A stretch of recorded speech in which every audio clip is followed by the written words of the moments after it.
O ensino, que tem sido muito desprezado em muitos lugares do país, está muito escasso. E hoje as pessoas aceitam todo tipo de coisa justamente por falta de ensinamento. Pessoas pregam como esse ensinamento que entrou no Brasil, que eu nunca aceitei isso, né? Essa tal de doutrina da prosperidade. Isso não existe, isso é uma balela. Isso não existe. Esses homens não têm nada a ver. O evangelho não é isso. Os bens materiais não são consequências, não são prioridades na vida de ninguém. Ele acompanha a tua vida espiritual, corre na paralela, mas o básico, o consonante, o prioritário, o real, o verdadeiro, o que nós buscamos é a nossa vida espiritual, é termos uma vida espiritual em comunhão com Deus, resolvermos as nossas pendências e vivermos em comunhão com Deus. Isso é o importante que nós aprendemos. Eu aprendi isso nos primeiros dias de crente do missionário Samuel Nistro, lá em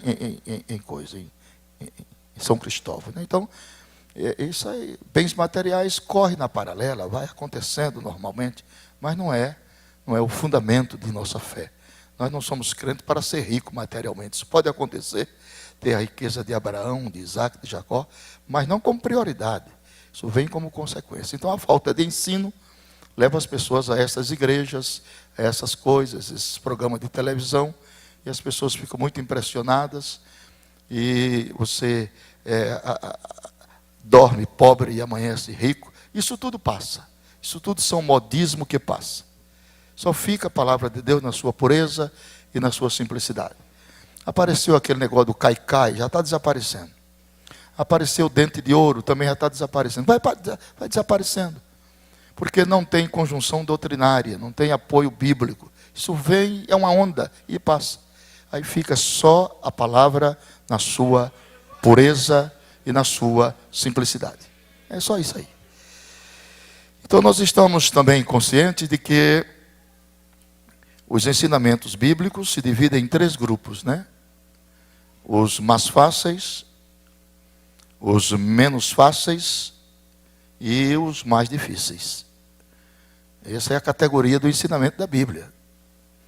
Quais são os ensinamentos mais fáceis? Os ensinamentos mais fáceis são todos os ensinamentos relacionados com o projeto da salvação da alma. O que quer dizer isso? Que Deus reduziu a salvação do homem a um nível irredutível. Não se pode reduzir mais nada. A única coisa que você faz para ser salvo é só crer. Não tem mais nada.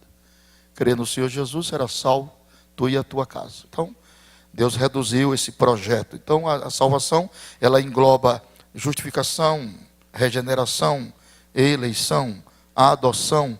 Tudo faz parte das doutrinas cardeais da salvação, no ramo da soteriologia. Então, tem os ensinamentos menos fáceis. Está no segundo grupo. São os ensinamentos relacionados com os dons espirituais. Que muita gente diz que os dons espirituais é o adorno da igreja, como se fossem essas flores.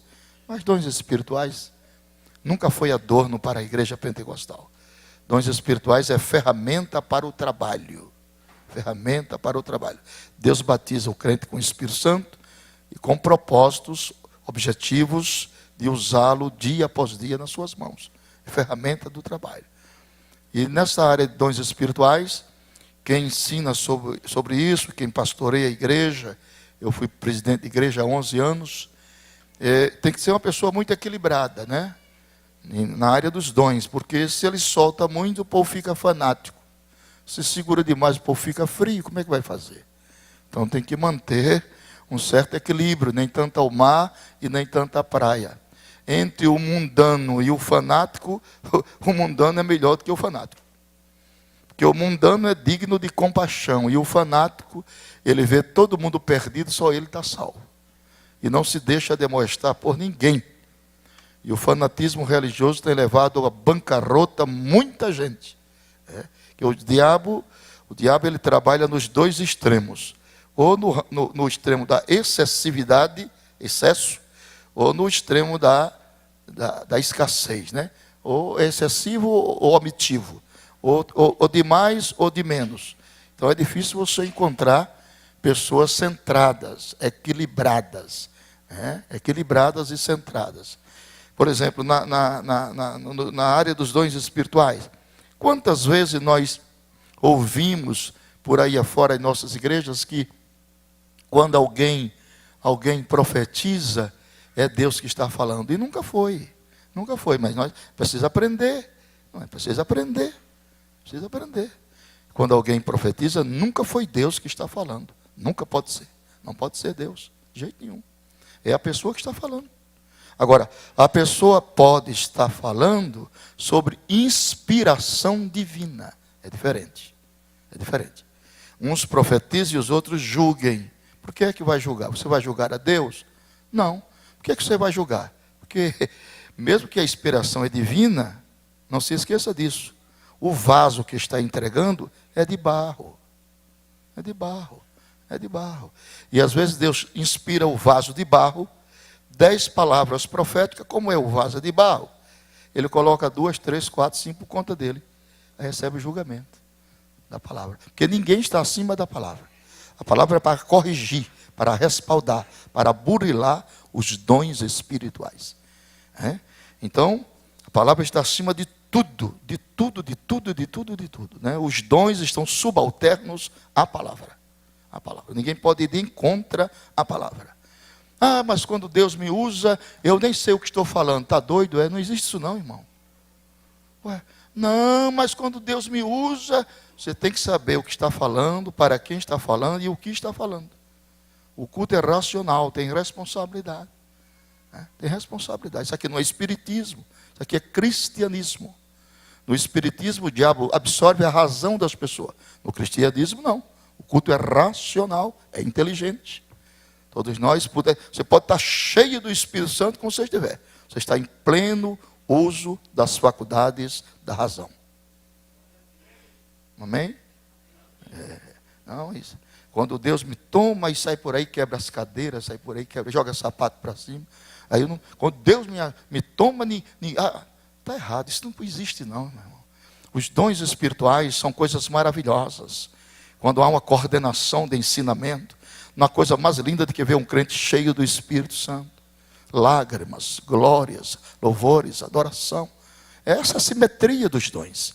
Mas para quebrar as coisas, e agora está essa onda, né? Fulano quebrou tudo, mas que não é para quebrar, irmão, aqui é para edificar. Quebrou o quê? A igreja passa tanto tempo construindo, comprando cadeira, dificuldade, aí você chega e quebra tudo. Não é para quebrar nada. Isso aqui é para consertar, para edificar, renovar. E existem 3 fontes por onde passa o ensinamento. 3 fontes. Pedagogicamente, os ensinos são herdados, você aprende por herança, por pesquisas e por revelação. Então ninguém tem razão de se gloriar em nada. Tudo que eu sei, aprendi dos outros. Tudo que eu sei, aprendi dos outros. Que razão eu tenho de me gloriar? Hein? Nós somos produtos de uma escola. É assim ou não é?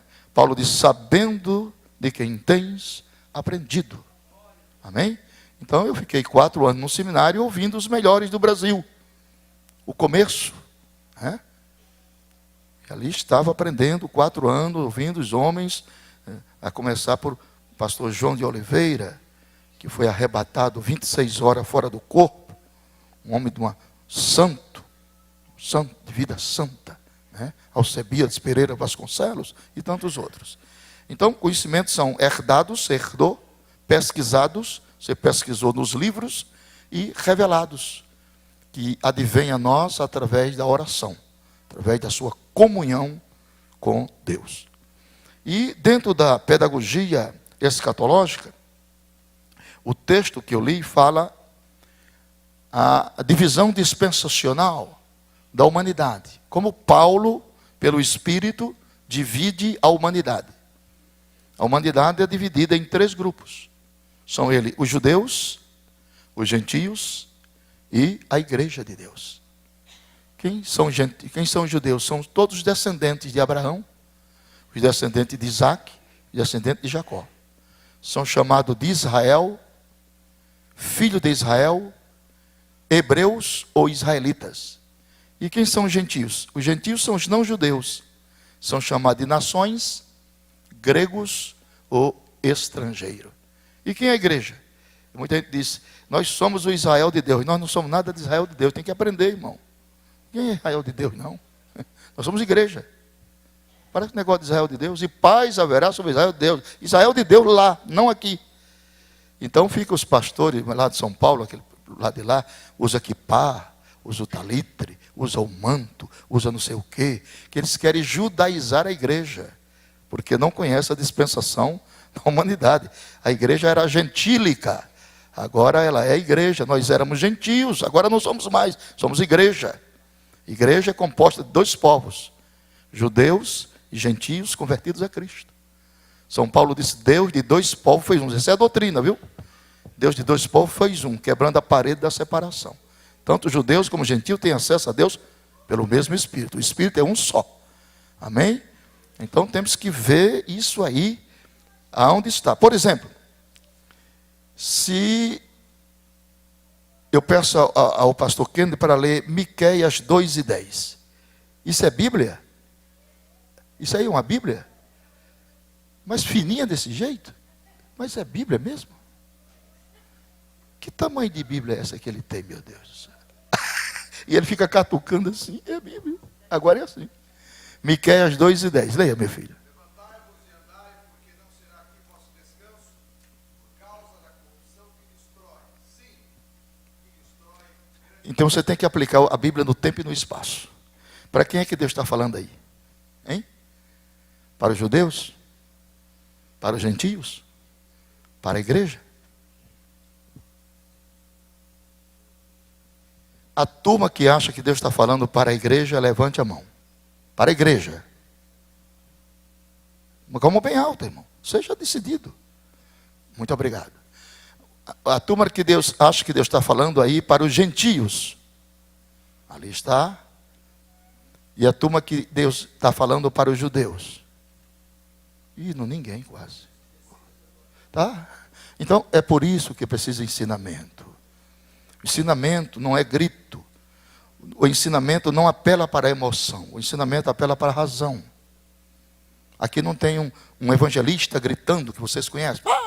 Aqui eu ensino. Então, os que falaram que Deus está falando para a igreja, quase acertavam, mas não acertaram. Os que acham que Deus está falando para os gentios, quase também acertavam, mas não acertaram. Então Deus está falando para os judeus. Espera aí. Mas pode ser aplicado para a igreja. A Bíblia é uma espada de quantos gumes? Quantos gumes tem a Bíblia? Quantos? 2. Vocês são tímidos, é assim mesmo? Mas vocês não eram assim, não. 2 gumes. Gume número 1. Vamos lá? Interpretação. Gume número 2. Aplicação. O segredo da aplicação está onde? Na interpretação. Se interpretar errado, aplica errado. É por isso esse número de tantas coisas por aí que você vê. O erro onde está? Na interpretação. Então tem que ter muito cuidado na interpretação. Deus está falando para os judeus, mas pode ser aplicado para a igreja. Pode ser. Que 75% da Bíblia é direcionada aos judeus. Ficamos com uma sobrinha de 25%. Tá bom, né? Se Israel tivesse aceito Jesus, nós seríamos abençoados em Israel. Como Israel rejeitou, nós somos abençoados direto por ele. Você não se alegrou com isso? Hein? Israel rejeitou muitas coisas. E por que falar da vinda de Jesus? E por que esse interesse de falar da vinda de Jesus? Sabe por quê? Abra sua Bíblia aí. Segundo Pedro, capítulo 3, verso 3 e 4. Na Bíbliazinha do pastor Kenneth, que ele no instante encontra, ela é fininha, mas ele encontra logo. Vá, meu filho. Segundo Pedro, capítulo 3, 3 e 4. Ele já encontrou, é.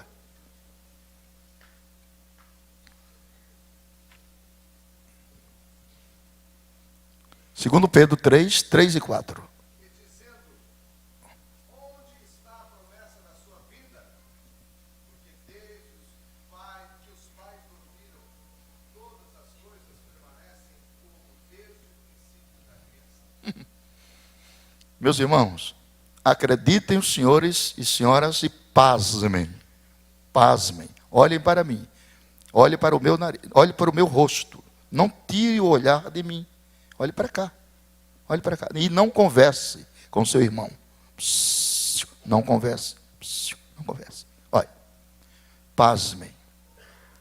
Já existe muita gente em nossas igrejas. Eu vou mais além. Inclusive pastores. É forte essa, né? Que não acreditam mais na vinda de Cristo. Eu não vi nenhuma reação de vocês.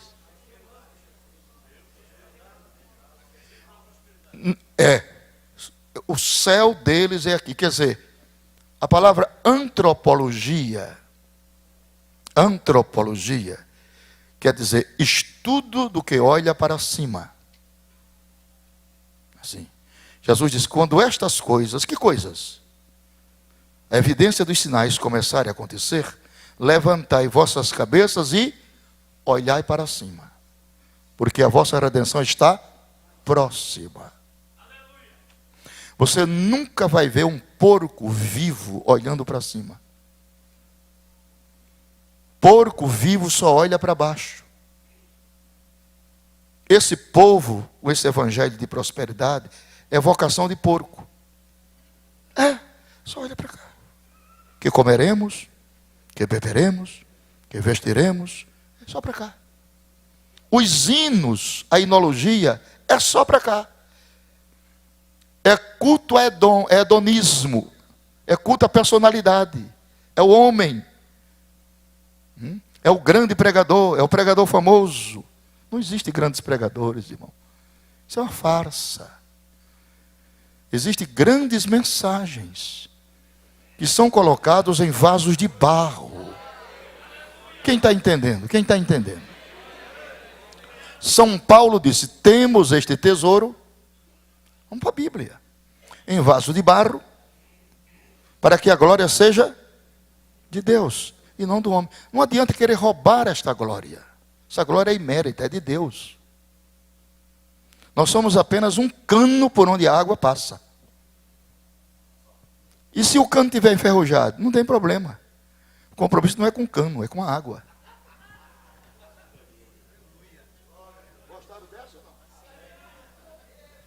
Paulo diz, para que eu pregando aos outros, ao cano, eu mesmo não venha a ser rejeitado.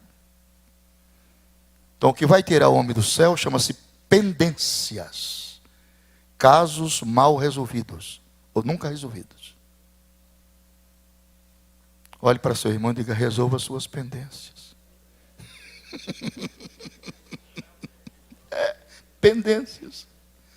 É isso que faz com que o CPF espiritual fique estragado.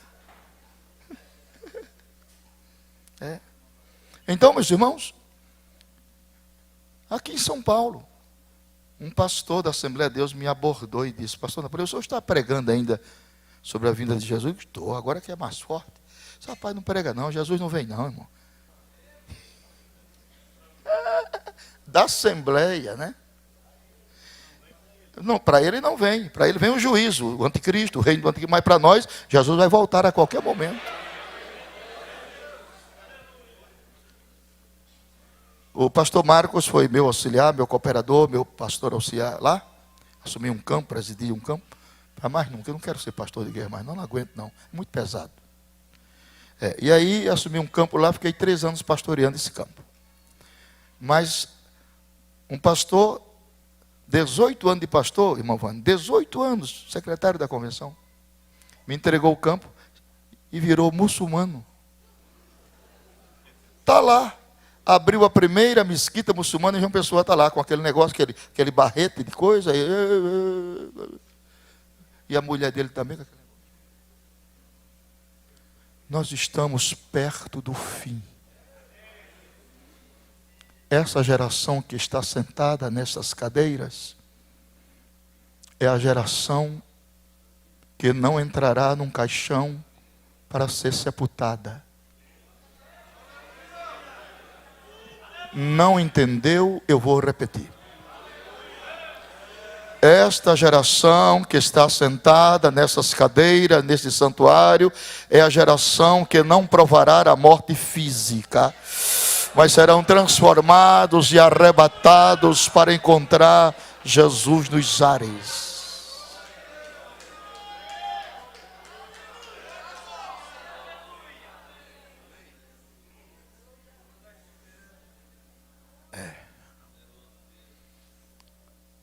O ano passado eu estava pregando em Londres, 12 noites lá em Londres, uma reunião de líderes. E quando terminamos os trabalhos,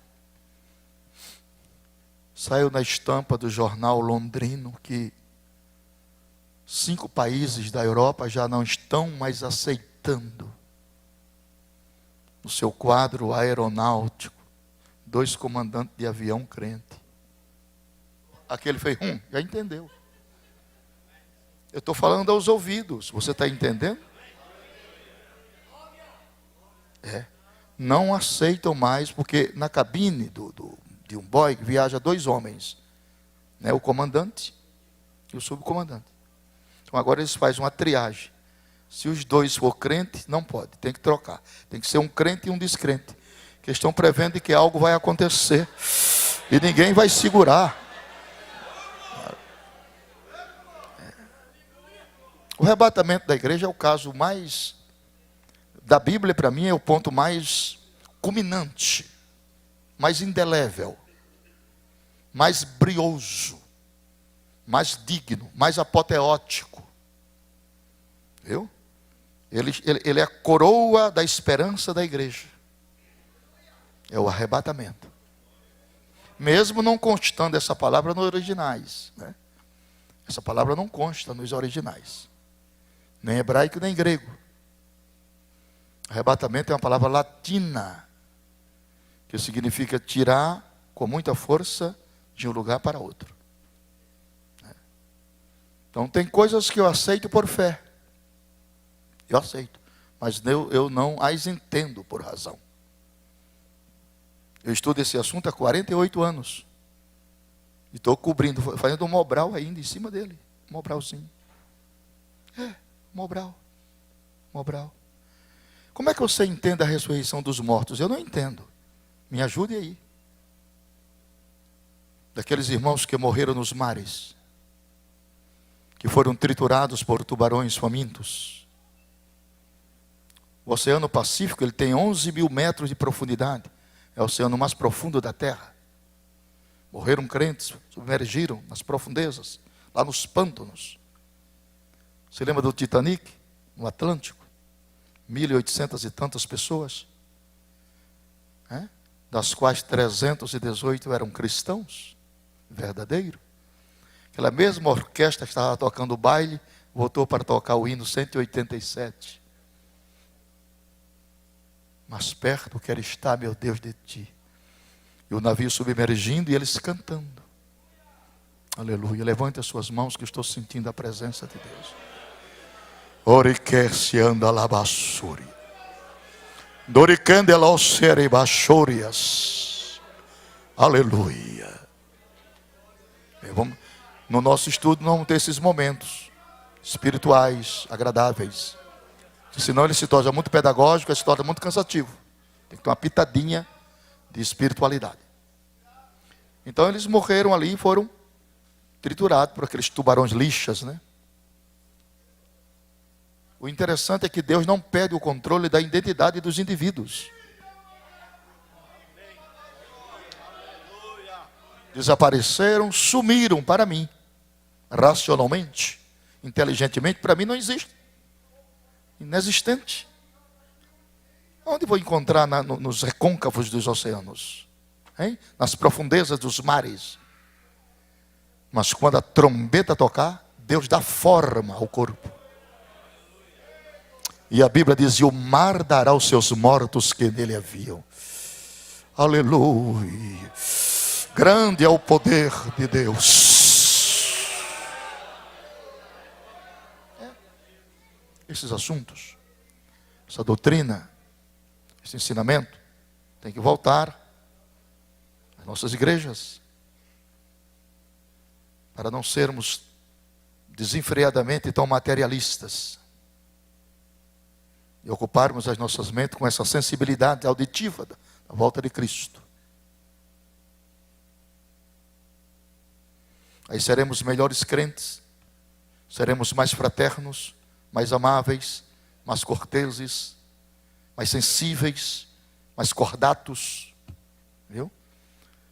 Este assunto, vespertinamente, ele desperta-nos para mover a nossa alma a um sentimento de Cristo.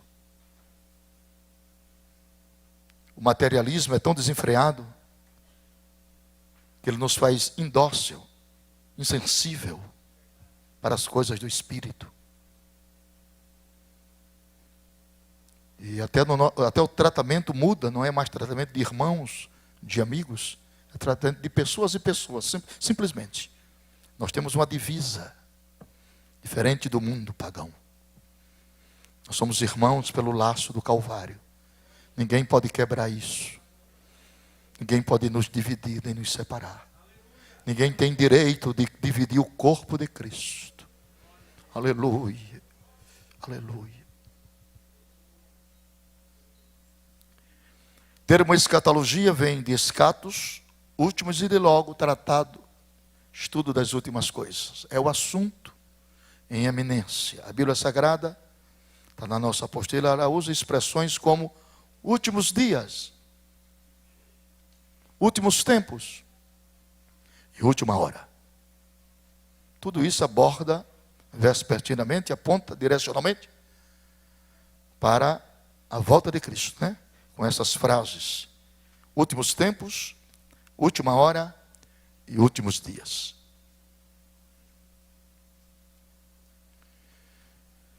Eu creio que eu vou soltar uma bomba aqui agora.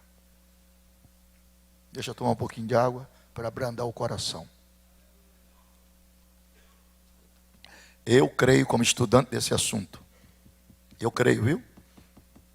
Eu creio, ninguém me falou, mas eu creio que a vinda de Jesus não vai mais 20 anos. Eu creio. Se você crê que vai demorar 50, 100, porque eu não posso prognosticar e nem tenho autoridade para fazê-lo. É sobre dia e hora. Mas você diz: sempre houve terremotos, sempre houve. Sempre houve pestilência, sempre houve. Mas com esse descarrilho que está vendo agora, nunca houve. Quer dizer, o círculo da história universal e profética está fechando o último elo. O último elo. O último elo. A única evidência que eu posso constatar, dentro da veracidade dos fatos, é que Jesus não veio ainda por causa do nosso déficit. Nós temos um déficit muito grande. Hein? Temos um déficit. O mundo tem 7 bilhões e 102 milhões de pessoas. Apenas 1,5 bilhão são salvos. Cadê o outro? Cadê os outros? Me ajuda aí. Tu acha que o teu Deus, que é o meu Deus, que é o nosso Deus, vai entregar na mão de Satã quase 6 bilhões de seres humanos que ainda hoje não foram alcançados? Só no mundo muçulmano temos 1 bilhão 342 milhões. No mundo católico romano, quase 1 bilhão e 600 milhões. Quais são as alternativas comportamentais que Deus tomará nos fins dos dias? Vou dizer: primeiro, Deus vai dar uma sacudidela na igreja. Forte. E vai tirar a igreja dos templos para levar para as praças, para as ruas, para as fazendas, que é o lugar dela. A palavra igreja quer dizer chamados para fora. Foi assim que Deus fez com a igreja de Jerusalém. Nós gostamos do ninho, de ficar no ninho, no conforto, né? Aí o que Deus fez? Colocou espinho no ninho. Para onde ela se virava tinha espinho. Para onde se virava, aí pulou do ninho. Quando pulou do ninho, pela perseguição, aí foram para Samaria. Aí a igreja começou a entrar em evidência. Deus levanta Filipe. E os milagres começaram a aparecer. Deus não perderá essa batalha. Aleluia. Ele vai usar esta igreja numa dimensão tão grande. E eu estou sonhando com isso. Semana passada, eu fiz 4 trabalhos. Em Maranhão. 4 noites em 4 cidades. Quantas almas? 736 almas. 4 noites. Isso é muito pouco. Isso é muito pouco. Nós fizemos um trabalho no estádio do Clube do Remo, em Belém. 1.500 decisões numa noite. O povo está faminto de Deus. O povo não aguenta mais o que está ouvindo. Isso aí é borra, não vale nada.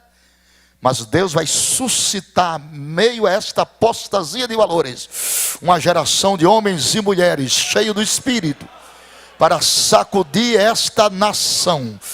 Quem crê nisso? Sacudir a nação. Sabe por quê?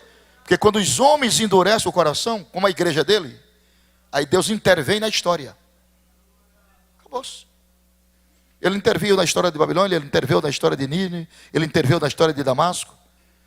Ele intervém na história, porque a história é dele. A história é dele. História sem a história dele não é história, é conto. Ele é o dono da história, é o senhor da história, é o comandante da história. A história está na sua mão. Aleluia. Até o diabo está na sua mão. O diabo não faz o que ele quer. Ele só faz se Deus permitir. Aleluia. Ele resolveu que o diabo não toca em você, não vai tocar até Jesus voltar. Glória a ti, Senhor. Glória a ti, Senhor. Muito bonito essa palavra. Glória a ti, Senhor. Foi a primeira palavra que eu ouvi quando eu me converti. Do barbeiro. Quando ele disse, você quer ser crente? Eu quero. Ele disse, glória a ti, Senhor. Eu me lembrei. Aleluia. Levante as 2 mãos para deixar esse ambiente bem espiritual. Se você tem motivações para adorar ao seu Deus. Se você tem razão para glorificar a Deus da sua esperança. Se você acredita na iminente volta de Cristo. Se seu coração clama pelo Deus vivo, verdadeiro, imutável, imbatível, insubstituível, inquestionável, dono da história. Aleluia. Aleluia.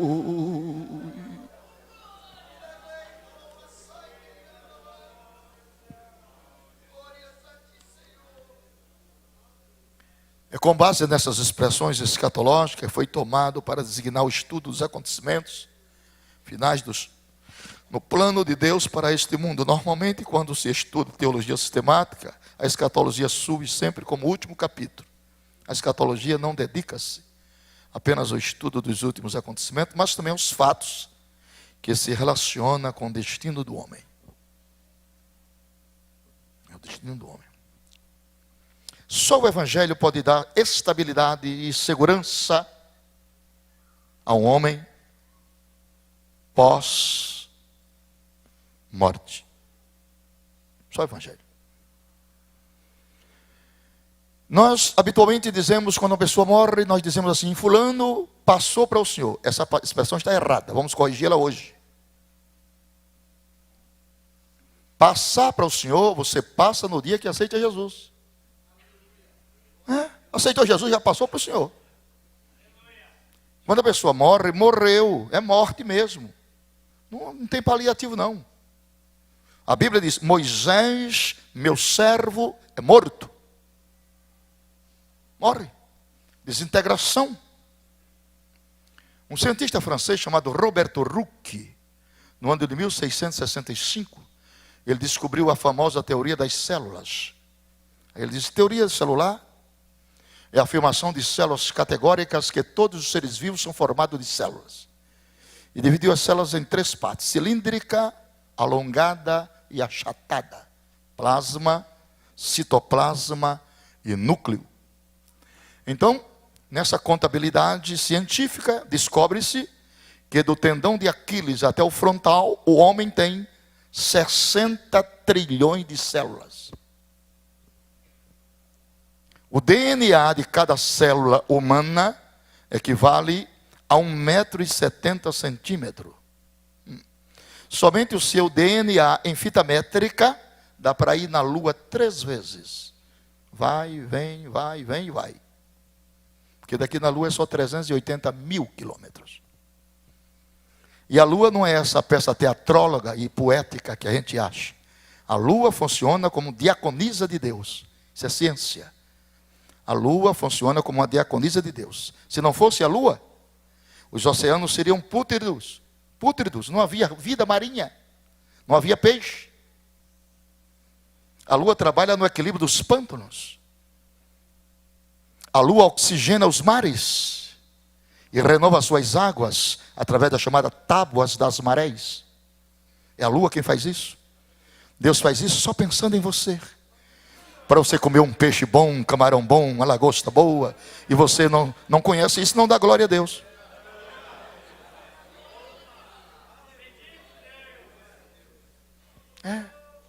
Aquela tainha ovada que eu comi hoje. É porque há esse equilíbrio. E a Lua tem essa função precípua de oxigenar os mares. Tudo que Deus faz é pensando em você. Deus só pensa em você. Deus só pensa em você. 24 horas Ele pensa em você. Aleluia. Quem agradece a Ele por isso? Os cuidados. É interessante que eu estava no Rio Grande do Sul há mais ou menos 1 ano e 2 meses. Recebi uma revelação. Eu fiquei 30 horas sem querer comer. Fiquei com o Senhor. 30 horas. Não mata ninguém. Fiquei no quarto ali, não quis. Fiquei ali. Quando eu cansava de orar, lia, deitava, voltava. Assim. Com o Senhor, porta trancada. Porque eu queria saber o que estava escrito nos selos de Apocalipse 5. É um direito meu de exigir do meu pai alguns segredos. Revela-me. Não é o selo de Apocalipse 6. É o selo de Apocalipse 5. Os selos de Apocalipse 6 são os selos dos juízos. Mas o selo de Apocalipse 5 não tem nada a ver com juízo. Ali é o plano teórico da redenção da humanidade. E Deus me revelou. Cada selo que abria estava o projeto salvífico de Deus. Aleluia. Tua salvação foi projetada. Aleluia. Ela não nasceu por acaso. Ela foi projetada, pensada, analisada, sancionada, direcionada. E a Bíblia diz: o preço de uma alma é caríssimo. Superlativo, absoluto, sintético. O preço de uma alma é caríssimo. Um irmão não pode remir ao outro. Do contrário, todos os seus recursos se esgotariam. Olha que coisa linda. Deus entra no seu gabinete e traça o perfil da nossa redenção. Aleluia. Porque aquelas 5 portas primeiras foram fechadas. Inocência, consciência, governo humano, patriarca e a lei. Aí Deus agora entra no seu gabinete para tratar um projeto e sancionar o projeto da nossa salvação. Foi muito lindo isso. Aí vai se abrindo os selos. Quando abre o primeiro selo, diz o que estava escrito lá. O Espírito Santo me revelou, conhecimento revelado. Ninguém nunca me ensinou isso. Eu não vou falar não com vocês não. Falo? Então falo. Quando abre o primeiro selo, estava escrito assim: o meu filho nasceria de uma virgem. Ó. Isso é um choque na ciência. Isso é um choque na ciência. Isso é uma tapa na cara do diabo. Ninguém nasce de virgem.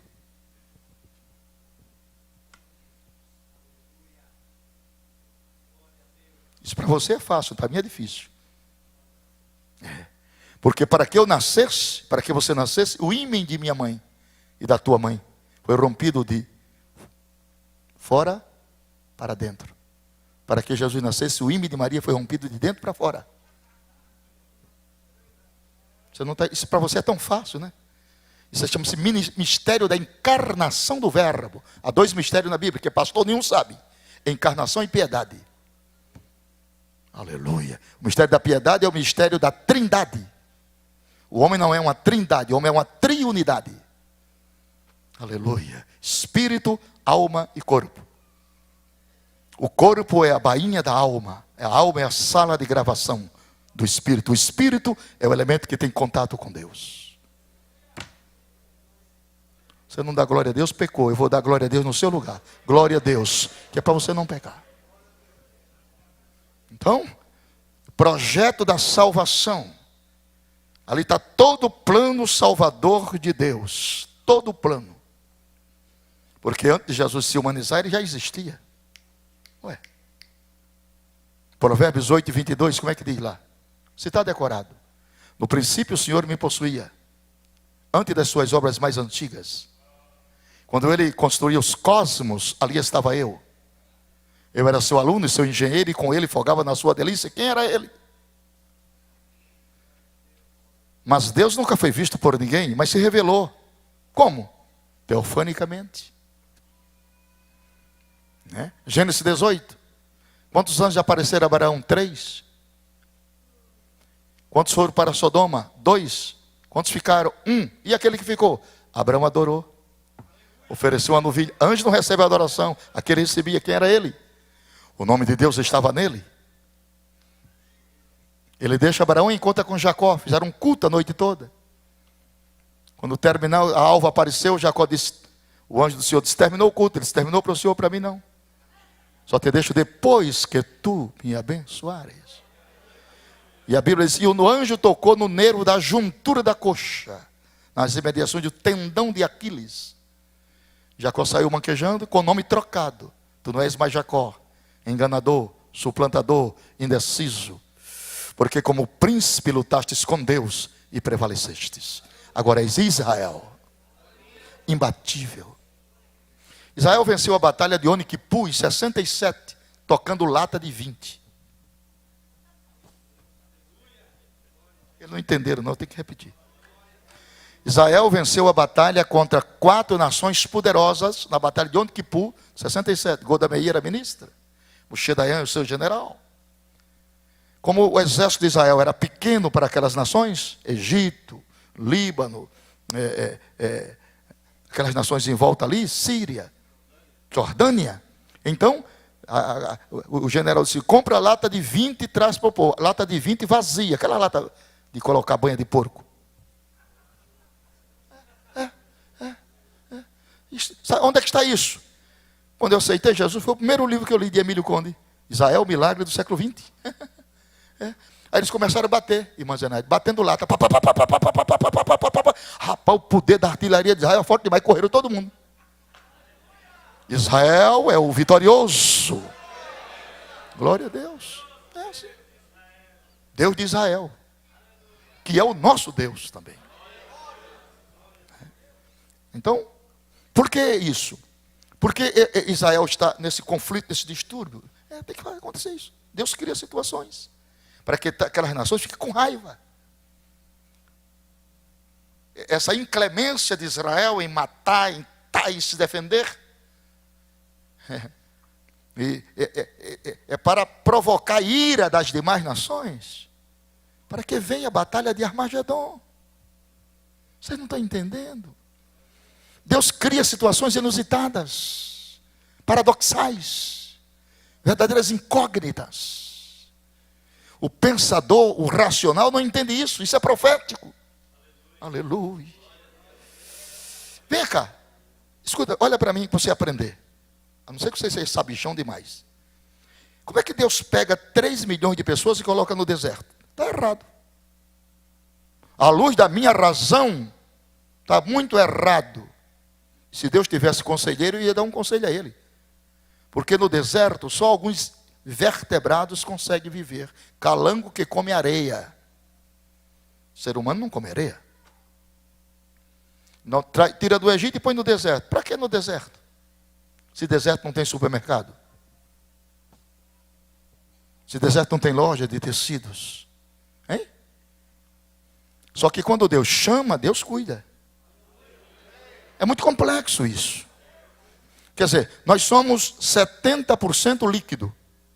Como é que nós sobrevivemos no deserto a 56, 60 graus? Deus sabe disso. O que é que Deus faz? Chama para o deserto e instala um aparelho de ar-condicionado. Olhe para seu irmão e diga: por que você está calado? Não dá um glória a Deus. Mete uma nuvem em cima deles, né? Mete uma nuvem e lhe dá uma lei. Olha a lei dele: não ande na frente da nuvem, nem ande atrás da nuvem, ande debaixo. Nada pode te afastar da presença de Deus. A nuvem está aqui. Permaneça debaixo da obediência ao Senhor. Aí chove maná. Chove maná. Chove maná. Chovia todo dia maná. Como Deus conhece a minha composição química e orgânica, tu acha que Deus ia mandar uma balela? Deus ia mandar um maná sem nenhum contingente de suficiência para a sobrevivência? Deus colocou no maná aminoácido, proteínas, peptonas, amilases, amido, vitamina A, B, C, D, E. Deus colocou no maná. E a Bíblia diz que o maná era tão forte que só podia colher um por pessoa. E não podia guardar para o outro dia porque apodrecia. Ali estava a textualidade analítica e profética da oração do pão nosso de cada dia. O de hoje Deus já me deu e já lhe deu. O de amanhã já está garantido na mão do Senhor.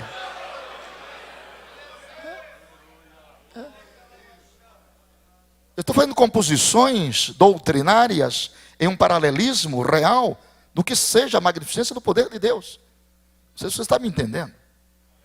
São entrelinhas do estudo e que o pregador ou o ensinador tem que obedecer para não ficar dogmático. Mas o povo murmurou, só tinha maná, e quando murmurou, Deus não gosta de murmuração. Você já murmurou alguma vez? Levante a mão. Hein? Vocês não querem levantar a mão com vergonha? Já murmurou? Já. Que Deus tenha misericórdia da gente. E quando o povo murmurou, Deus tirou a espada e foi matar todo mundo. Não foi assim? De mamanda caducando, eu mato tudo. E quando Deus tirou a espada para matar o povo, aí Moisés, que era o pastor da igreja, impetrou uma ação cautelar. Diga glória a Deus. Olhou para o Senhor e disse: o Senhor não vai matar ninguém aqui. Engrossou a voz. Aqui o Senhor não mata ninguém. Olha, que pastor fora. Se alguém tiver de morrer, mate eu, eles não.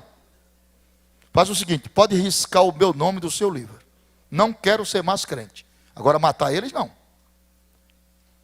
E Deus escutando, aí baixou o tom da voz e foi muito cauteloso e prudente. E disse assim: que dirão do teu santo nome? Trouxeste do Egito para matá-los aqui? E quando Moisés terminou de falar isso, aí Deus pegou a espada, guardou. E diz a Bíblia: arrependeu-se Deus do mal que intentou fazer. A oração de um justo mexe com o coração de Deus. Deus revoga princípios por amor de um justo. Deus revoga decretos por amor de um justo. Ezequiel disse: lembra que eu sempre fui reto e puro de coração. Acrescento mais 15 anos a você. Aleluia. Hoje à noite que Deus vai acrescentar bênção sobre bênção à tua vida. Levante a mão que eu tenho uma palavra profética. Antes do arrebatamento, Deus vai salvar toda a tua família para o Evangelho. Só quem crê glorifique a Deus, e quem não crê, por causa das promessas.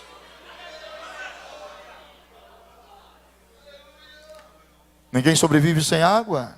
Deus cria uma rocha de estio. E segundo pesquisa do Alto Comando de Oficiais Generais americano, era 1.500 toneladas de alimento por dia. tinha que ter todo dia 1.500 toneladas. E todo dia tinha. Eu nunca vi na história de análise e conjunção de valores oceano produzir frango. Oceano só produz crustáceos e peixe. Eu estou mentindo. Me ajuda aí, irmão.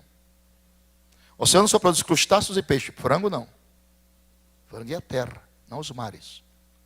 Deus sopra no mar e uma nuvem de codornas.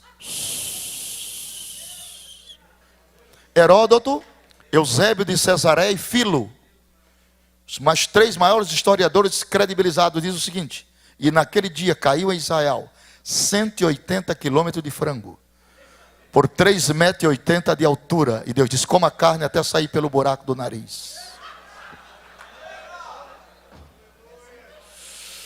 Olhe para seu irmão e diga: será ano de fartura na sua e na minha vida, na nossa despensa, na nossa casa, na nossa família.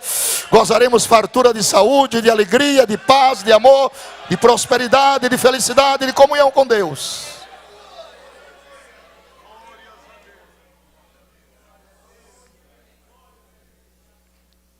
Isso aqui. Agora apareceu um rio no deserto de Negueb. Assistiram aquilo?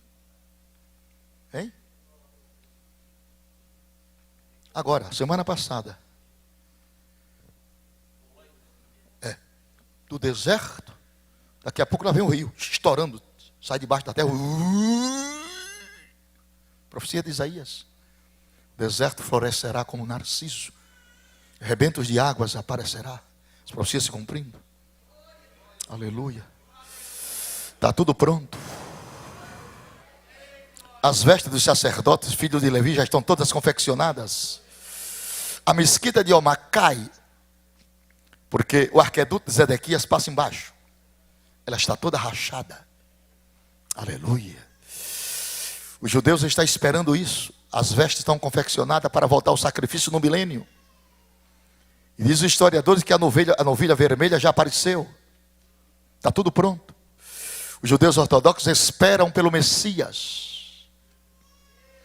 Se alguém provasse hoje que era descendente da tribo de Judá, seria hoje aclamado e conclamado o rei de Israel. Ninguém prova. Prova que é da tribo de Dan, Levi, Naftali, Zebulon, Isacar, Manassés, Simeão, José, Benjamim. Mas Judá não. Ninguém prova. Apocalipse 5. João disse: eu chorava muito. Nem no céu, nem na terra, ninguém foi achado digno de abrir o livro, desatar os selos. E o Senhor disse: não chores mais, está aqui o leão da tribo de Judá, rei de Davi, que venceu para rasgar os livros, abrir os livros e os selos e sair vitorioso. Então nós estamos na iminente volta de Jesus Cristo. Já estou vendo pelos olhos da fé toda a cidade de Criciúma, toda, e região, cheia de roupa de crente e calçado. Vai ficar tudo na rua. Vai, como testemunho. As praças, supermercados, faculdades, escolas, parques, igrejas, todo lugar. Sapatos e calçado de crente aos montões. Bolsas, Bíblia, vai ficar. Como testemunho que houve o arrebatamento da igreja. Paulo chama isso num abrir e fechar de olhos. Mas no grego clássico atualizado, não fala abrir e fechar, fala abrir e piscar de olhos. É mais rápido do que o fechar. É o pisco. 3 milésimos do segundo. Dar-se ao arrebatamento. Aleluia. Então nós estamos vivendo esta hora undécima, esta hora final, esses últimos dias. Por isso que eu enfatizo, muito de vocês não provarão a morte física. As mortuárias de Criciúma não venderão caixão para muitos crentes que estão aqui. Muitos crentes que estão aqui. Aleluia, aleluia. Quem crê nisso? Quem crê nisso? Muitos crentes. Porque fazem parte do arrebatamento daqueles que serão arrebatados. E a vinda de Jesus dar-se-á, segundo os maiores entendidos e pensadores, uma vez, em 2 fases. Na primeira fase ele virá para a igreja. Na segunda fase ele virá com a igreja. Na primeira fase os incrédulos serão deixados. Na segunda fase os incrédulos serão destruídos. Na primeira fase haverá segredos. Na segunda fase haverá lamentações. Na primeira fase ele virá sobre os ares. Na segunda fase ele virá sobre Monte das Oliveiras. A lei foi dada no monte. O primeiro sermão que Jesus pregou foi no monte. Ele foi crucificado no monte. Ele subiu ao céu do monte. Ele voltará em glória sobre o monte. E Deus já mostrou isso a Salomão.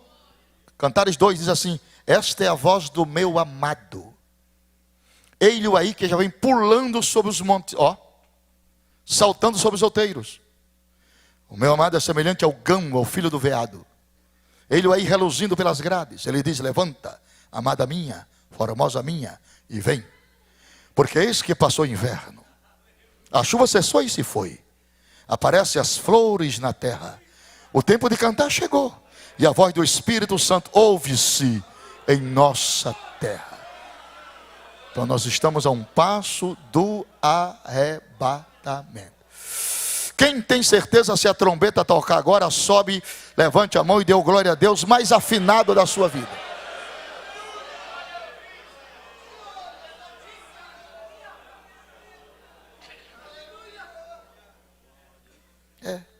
Esse assunto, isso na década de 70, irmão, 68, 69, quando se tocava nesse assunto, a igreja estourava.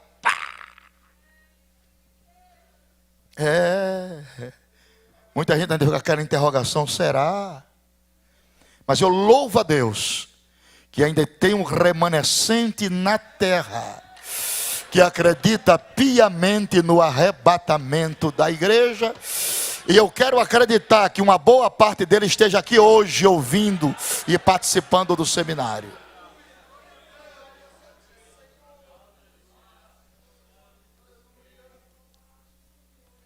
Claro que dentro desse contexto apareceram por aí uma escatologia sensacionalista, né?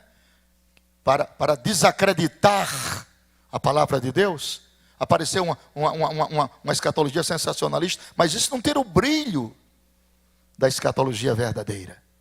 Porque desde que dia é dia e noite é noite, sempre houve falsos, e sempre existiu o verdadeiro. Está ouvindo, meu irmão? Nunca despreze os verdadeiros por causa dos falsos.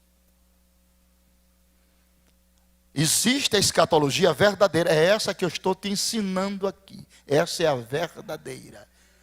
O arrebatamento não é um conto, não é um mito, é uma realidade fundamentada nas Escrituras, com 2.879 alusões, das quais 318 estão no Novo Testamento.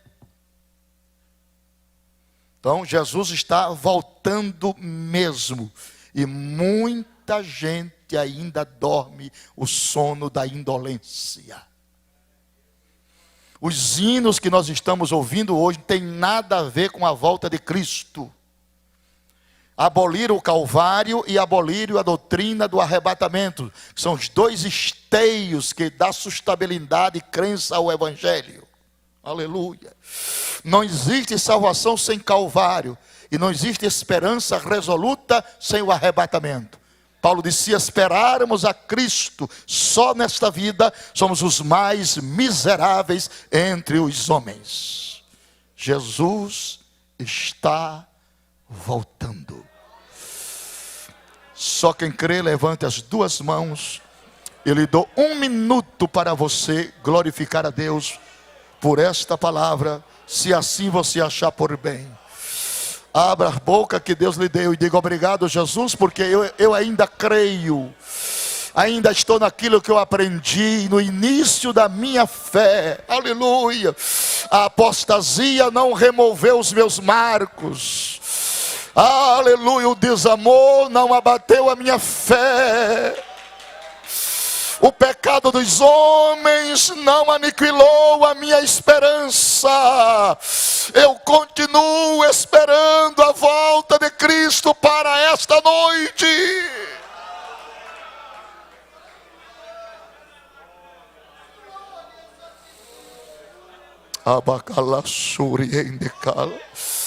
Estenda suas mãos para a frente, ó Deus. Eu quero que tu renove a esperança dos teus filhos esta noite. Tira eles desta cegueira espiritual, deste materialismo anacrônico doentio, e leva este povo agora à sensibilidade do teu Espírito, para que se desperte em tempo hábil para receber Jesus, num abrir e piscar de olhos ao som da última trombeta. Prepara a tua igreja para o maior acontecimento da história.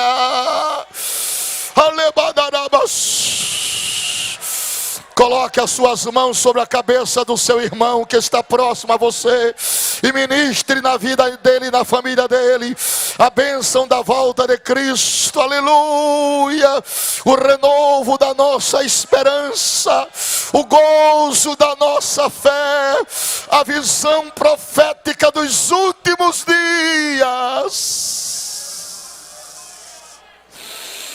aleluia. Aleluia.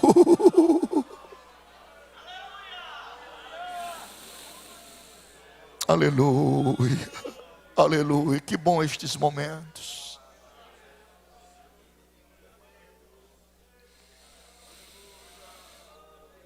Aleluia. Aleluia. Aleluia. Aleluia. Aleluia. Foi nesta igreja que há 35 anos Jesus entrou em pessoa. Foi aqui que ele entrou. Aqui. Isso aqui era um assoalho de madeira. E ele entrou aqui dentro. E não saiu não. Ele continua aqui neste santuário. Aleluia.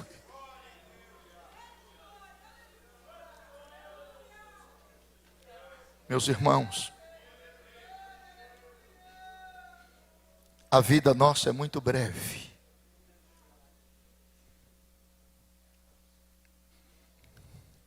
Eu quero que você se disponha de toda mágoa, todo rancor contra o próximo. Quero que você se disponha de todo ódio, todo orgulho, toda ostentação. Porque nem eu nem você temos inimigos visíveis. Todos os nossos inimigos são invisíveis, porém reais. Estou falando para a gente espiritual, dentro do mundo espiritual.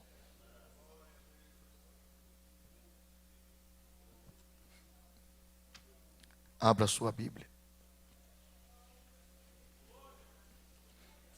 Eu vou mostrar para a igreja onde está centrado o nosso maior campo de guerra. Porque às vezes nós trabalhamos certo com motivações erradas. Estamos nos degladiando um contra o outro. Irmão contra irmão. Obreiros contra obreiros. Estamos enfraquecendo o reino. Porque nós não conseguimos aceitar o irmão como ele é. O Evangelho não muda as pessoas, não descaracteriza ninguém. O Evangelho molda-nos. E essa moldura é proporcional à medida que a pessoa aceita, não Cristo Salvador, aceita Cristo Senhor. Quando Ele é Senhor, eu sou doulos, sou servo, sou escravo, não tenho mais vontade própria. Onde é o campo de guerra da igreja? É aqui, 9 de Apocalipse. Verso 7. Aqui está o campo de guerra de uma igreja. Se todos despertassem para isso, havia menos atrito entre os irmãos, menos disputa entre as pessoas. É aqui a nossa batalha. Apocalipse 9, verso 7. Dizia: o aspecto dos gafanhotos eram semelhantes ao de cavalos aparelhados para a guerra, e sobre a sua cabeça havia umas como coroas semelhantes a ouro. Parecidos. Seus rostos eram como rostos de homem. Tinham cabelos como cabelo de mulher. Seus dentes eram como de leão. Tinham coraça como coraça de ferro. E o ruído das suas asas era como o ruído de carros, quando muitos cavalos correm ao combate. Aqui está o campo de batalha da igreja. Lá embaixo tem uma coordenação, um comando. Está no versículo 11. E tinham sobre si um rei, o anjo do abismo. Em hebreu, Abaddon. Em grego, Apolion. Um reino organizado com um presidente. Primeiro-ministro de Lúcifer. Aprendam, marquem, risquem, abre o coração. Aparece esse personagem aqui com o rosto de homem. À luz da hermenêutica, este rosto de homem fala de inteligência. Qual é o trabalho a priori desse demônio na terra hoje? Porque nós não temos que lutar contra carne e sangue. Lutamos com os principados e potestades. Que são demônios, espíritos desencarnados que não possuem corpos. Que não está sujeito à lei da física. E que precisa de corpos para morar. Segundo a mesma lei da física, um espaço não pode ser ocupado por dois corpos. No seu coração e no meu, o demônio não pode morar mais. Já tem morador. Está na Bíblia, viremos para ele, pronome pessoal, e faremos nele morada. Já tem morador. Mas em corações desocupados, ele mora. E quando mora, ele muda a personalidade do homem e da mulher. Tem uns que ele entorta para baixo. Te lembra daquela mulher que vivia há 18 anos assim? Entorta, demônios. Muda o comportamento. Mulheres ficam insaciáveis, não pode ver homem, homem não pode ver mulher. Perde o controle moral, ético, profissional. São demônios. Vai queimando. Vai queimando, vai queimando. Agora, vamos lá. Vamos à hermenêutica. Rosto de homem. O que é isso aqui? Como eu posso aprender? Na pregação ninguém ensina. A pregação visa só a emoção. Tem que ter a escola. Rosto de homem fala de inteligência. O trabalho desse demônio é um só. Lá vai a bomba. Vasculhar a vida íntima das pessoas para lançar a honra de homens e mulheres ao descrédito. O ser humano é um ser desacreditado hoje. Ninguém acredita mais nas pessoas. Ninguém acredita nas instituições. Ninguém acredita mais em ninguém. Eu sou de uma geração que quando um pastor chegava num lugar, chegou um juiz de paz, chegou um conselheiro, chegou um homem de bem. Hoje quando chega um, o comadre já fica com a pulga atrás da orelha. Eu sou de uma época que um fio de bigode era documento, hoje nem o bigode todo está valendo. Eliseu. Porque há um descrédito generalizado nas pessoas. Esse demônio trabalha para roubar a credibilidade dos homens. Instituições como a política, que você faz parte, é uma instituição desacreditada. Claro que tem os bons políticos, isso é o óbvio, mas está muito desacreditado. Ou eu estou falando alguma besteira aqui? Se eu estou falando besteira, me ajuda aí, irmão. Pastor desacreditado, pregador desacreditado. Não há crédito mais. Você chega no posto de gasolina, está lá, não aceitamos cheque, não há mais crédito. Agora, eu creio, eu sou um sonhador mor. Deus vai devolver o crédito ao povo de Deus na terra. A palavra vai voltar a ter valor. Quem crê nisso, no milagre, Deus pode. A palavra vai voltar a ter valor. Eu não sou pregador do pessimismo. Eu creio na restauração de valores morais, éticos e legais. Eu creio, porque eu creio em Deus. Glória a Deus. Segundo, verso 8, diz, e tinham cabelos como cabelos de mulher. Que é isso? Sexomania?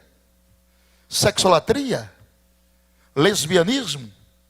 Homossexualismo? Inversão de valores morais? O que é torto está certo, o que está certo está torto. O mundo está pelo avesso. Inverteram-se os valores, quebraram os paradigmas, removeram todos os marcos, quebraram todas as éticas. O mundo está pelo avesso. Quem pode mudar essa situação? Quem pode mudar essa situação? A igreja. A igreja não é fermento para promover o crescimento. E o fermento só perde o seu valor quando ele perde o prazo de validade. Nós não perdemos o prazo de validade, não. Nós estamos valendo. Amém. Glória a Deus. Nós estamos valendo.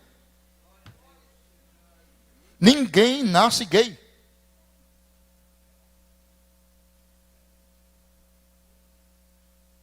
Ninguém nasce homossexual. Isso não é paródia. Isso é verdade. Deus não errou na fórmula. O que está em jogo aqui é a moral do Evangelho. Deus criou macho e fêmea, homem e mulher, Adão e Eva. Aleluia. Você não dá glória a Deus com medo, né, das consequências. Deixa eu cair nas minhas costas. Ué, eu estou falando, sou responsável. Pode cortar minha cabeça, Deus não errou na fórmula. É homem e mulher. Levante a mão se você acredita também na Bíblia. E para crer na Bíblia tem que se insurgir contra o princípio da sociedade. Deus amou o mundo, não o sistema.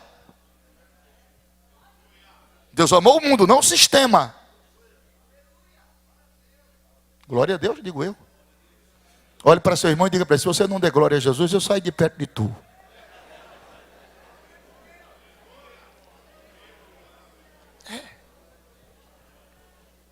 Estamos nessa época.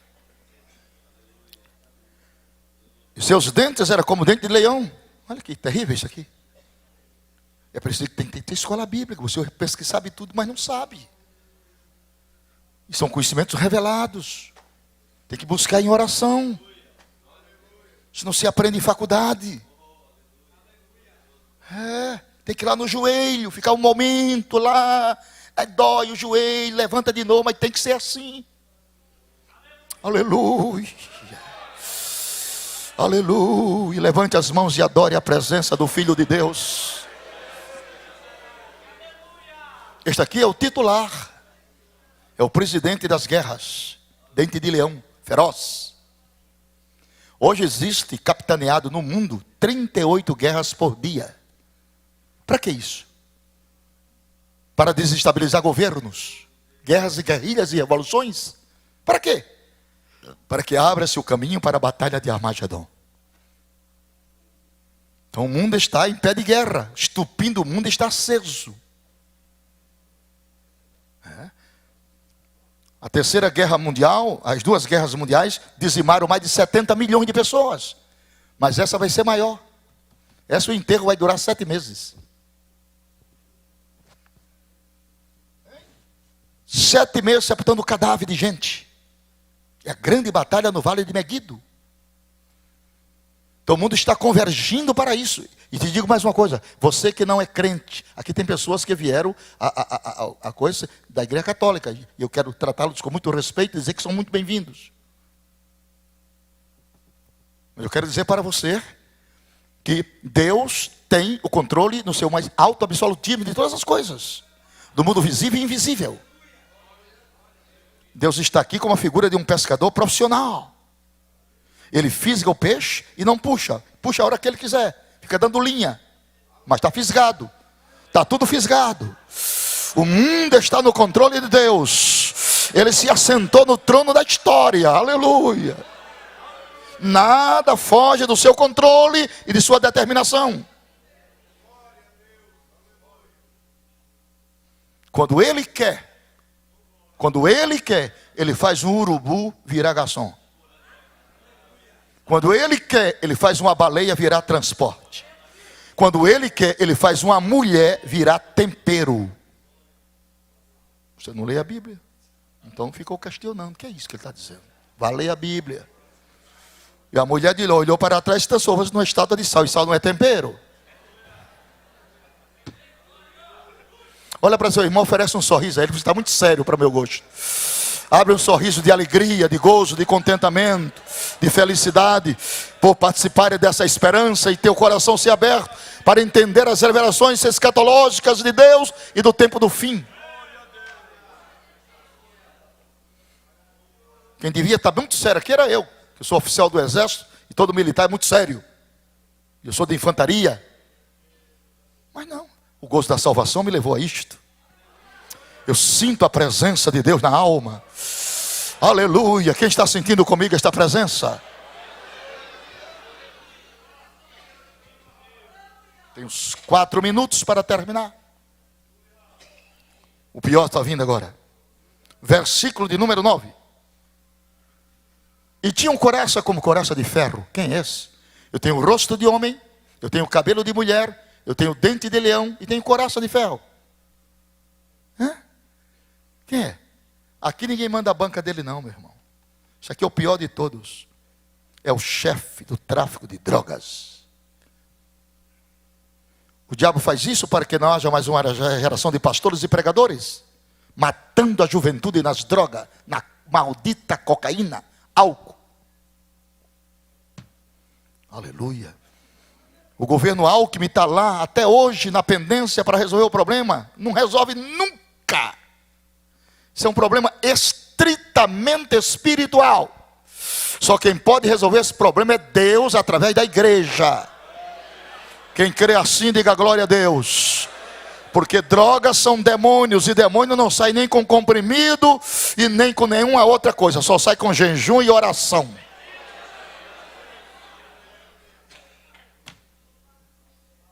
Para sempre.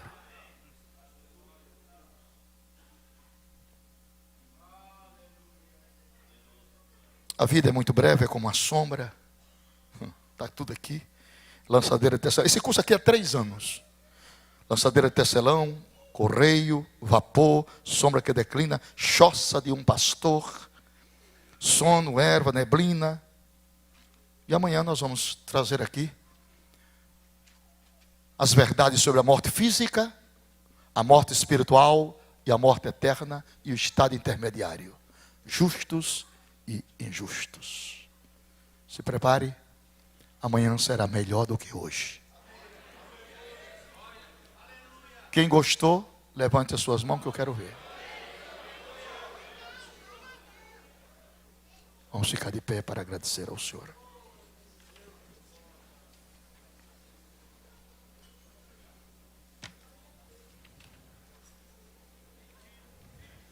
Sempre vou lembrar da coragem, do amor, da firmeza e vontade, da fé e devoção,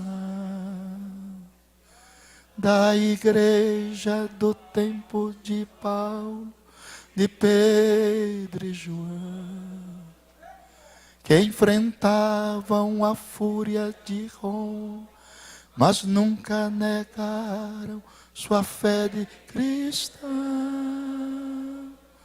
É o exemplo para mim, verdadeira missão.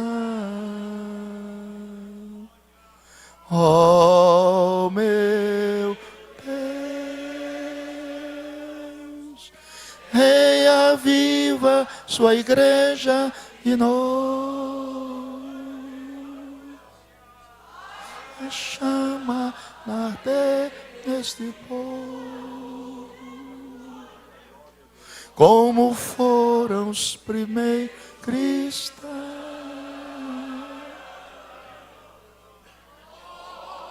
Meu Deus, reaviva sua igreja e nós. Faz a chama arder este povo, começar em meu coração. Segure na mão do seu irmão. Vamos fazer uma oração fraternal, dando as mãos como se Jesus voltasse essa noite. Que bom seria se Jesus voltasse agora. Levante a mão dele com a sua mão para o céu. Vamos orar na unidade espiritual e fraterna. Nossos corações estão pulsando de alegria, na esperança e na certeza da imortalidade da alma, na certeza no arrebatamento, na trombeta que vai tocar, da ressurreição dos mortos e do translado dos vivos em Cristo Jesus. Senhor nosso Deus e nosso Pai, muito obrigado por tua presença no meio da tua igreja. Obrigado pelo renovo da nossa esperança, da certeza imarcessível que temos de um dia estarmos contigo na eternidade para todo sempre. Ajuda-nos a acreditar dia após dia nos fatos relacionados com a tua volta. Faz-nos mais crentes, mais tementes, mais vigilantes, e que o dia do Senhor, que virá como ladrão de noite, não nos apanhe de surpresa, porque será um laço sobre todos os moradores da terra. Recebe o nosso sentimento de gratidão em Cristo Jesus, nosso Senhor. Abrace seu irmão e diga: que bom seria se Jesus voltasse agora. Aleluia. Podeis assentar para os avisos do pastor da igreja. Gostaria só de informar aos irmãos que lá fora no hall da igreja tem um material pedagógico do nosso ministério. Eu escrevi aqui este livrinho e selecionei 50 mensagens escatológicas. Essas mensagens estão lá. Aqui tem 50 mensagens só escatológicas.